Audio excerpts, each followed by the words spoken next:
Biya kamal ka no online TV channel ka jan gwas medera nermala kana zala content gor ka no online TV channel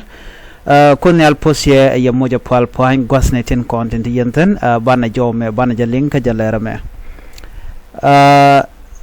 aler ban link nyam ka lera tungwande ko right noni no bana roacha ka kuyone ba ngai kono teme chalat ke kuyone la salar tin konta la kap kare which kasa Sudan tege me chalat ke kuydien me gorno banyo ga yekel gwata mene no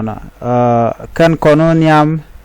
no chana racha ke kuyna maka ke kuyna Nasser County no tege jo me chalat gwasa me gorno banyo ga yekel ko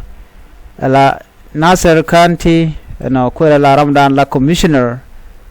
men pai kuän chicken rajme chicken alat ke tai dan char ke jengo cha kuän cha jeluang ala kuän cha ngune je humanitarian te ga jom chicken alat gwas me ngoro dong de nywa yekel re ler kana mene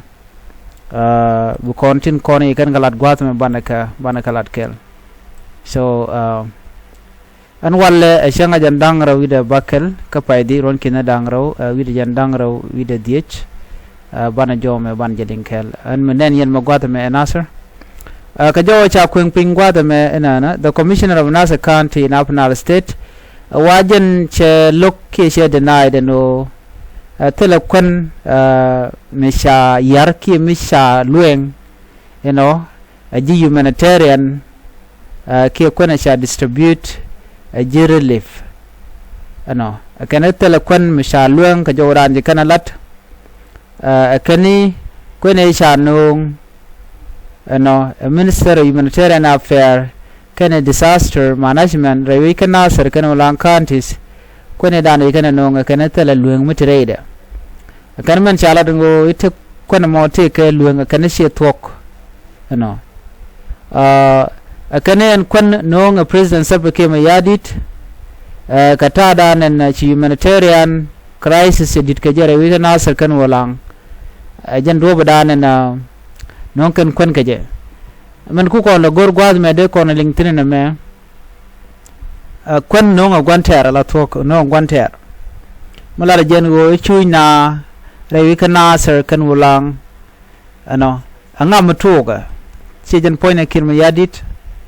kir jo so kir ajane yanaga ke yamoja ka kwen ana mode kula ngede de ram shi ram mo ram nang na kala arjen o sham konda ani dio je chede tok shijen so chede tok no mo so enjo chalat gwase me of course ro cha kwen cha janong but kunna suspicious along katin kon injected nan ka je kir Ramadan la commissioner James Gadwe Jack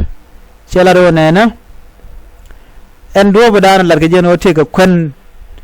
misha yarki misha luɛŋ jenda me kach jenda me ne she tok logono biya kwen danan cha nung ke sha ngune ke me yadit ka kwi community ka dan kon jinasar kana wolang logono jen wo biya kwen me biya je kan won ka je ka do ma gwa kir me yadit ajaram dana commissioner danan men cha nung re which kana sar ngwadmo shineti ti chalka county official siga na jogo no en kwen cha nung wa tungwartin te surgumtin te kadatin jane chaje mit ke chaka mit ne diala lo telemla luɛŋ mutrede ye chala do kwana me jega ka kwen gwaye tele kwen me jeg so jikan jo mo jikan ala kene konti la official by the way tin chunkela kin me yadit so kan taka jo mo question ona kene den kontin de tin bu kwen kulo we cham kangane right now cause ne dial chi pot maneken gwaneken nye maneken gatken tijigen ganak da manakon dio jeng wode ken shara gwa ga ta dan den wode ga tege jeng chika jome chikana kwen danan chala do sha luɛŋ ken kwen mo kana luɛŋ tele kwen mi sha luɛŋ on May 22 the United Nations Central Emergency Response Fund said it allocate $10 million to support life-saving humanitarian assistance for more than 270,000 people in the Upper Nile region. See, you $10 million. You can the content like humanitarian. Mura ikon ke kuji humanitarian. Ano look is good. Tell ko look na ito mo chuchuj. But look be karamu mo la guanter again will look at mo. So why are they mixing things up? Kukan guanter kukan le mix kana mo gwa mo dong de ben dumaji humanitarian la mo to mine kun mine nang kana se ko chana cha ka joj ku me kir me yadit kanak daga ka dara gwalong but ku kir me yadit ku to lo kun tinano en na ka mo kan mo ka mo ka kwan. So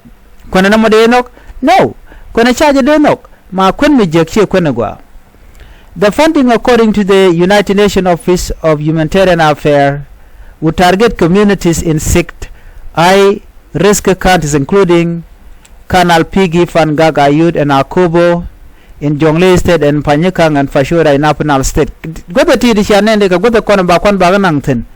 Bakwan by Nanka Fangag Chedek, Kwan by Nanka Ayud Chedek, Kwan by Nanka Akobo, by Nanka like Jonglei State. Anyok bay nang ka penal ka panyekang kana fashoda gwa am te tikitin ba ka mo ka kwan kan gwa to kon dial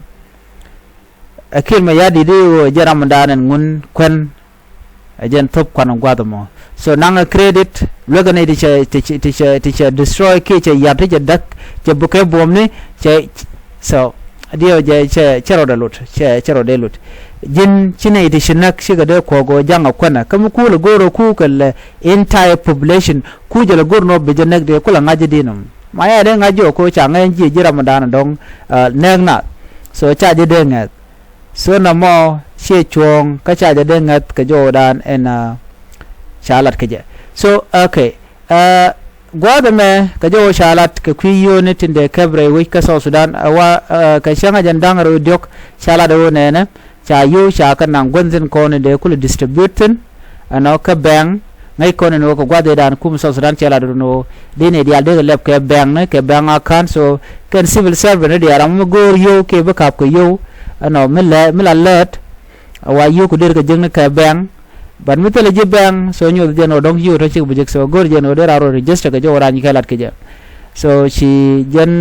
kene de kon de la kware wichin winami chi kan jo mi chi kan lat ano ramagoryo be yikte ke banga kan so jome janana gode nyoga ye ani chan nyogo jogam do dien lere ban linga kore kwi tabande ngai gore chu jabe miss and next story or the developing story beben ke kwi tabande ngai kamen cho je ke kwi liet ke kwi petroleum ko yunto state ani gore no jen boka jen channel mo boka jen report ba no ngone ano biata ko mal babai